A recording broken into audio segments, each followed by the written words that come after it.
அப்ப என் தம்பி கூட சொன்னா வன பாதுகாப்பு சட்டம் நம்ம மேல்முறையீடு செய்யலாம்னா, இங்க இருக்கிறத விட அங்க இருக்கிறவன் பெரிய, ஆமா அதெல்லாம் மேயக்கூடாதுன்னு சிக்கலாயிரும்.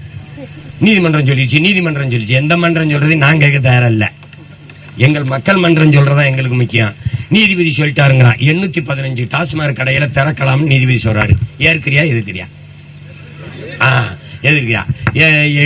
8 சக்கர வாகனத்துல 700 லாரியில கன்னியாகுமரியில இருந்து மலையை வெட்டி எடுத்துட்டு போலாம் கேரளாவுக்குன்னு நீதிபதி தீர்ப்பு சொல்றாப்ல. ஏற்கிறியா எதிர்க்கிறியா?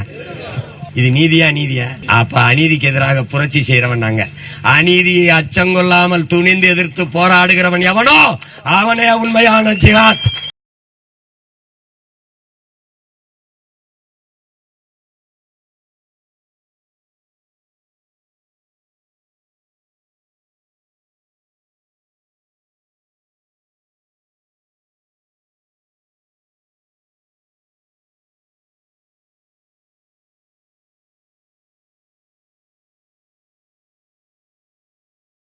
அநீதியை கண்டு எதிர்க்க துணிவில்லாதவன் தொடர்ந்து சகித்துக் கொள்கிறான்.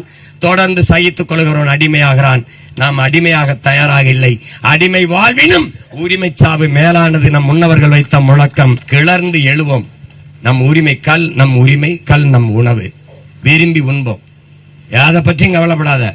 அண்ணன் சொல்றா கல்ல குடுறா, ஏதாவது பிரச்சனை எண்டவாடா புரட்சி வெல்லட்டும்.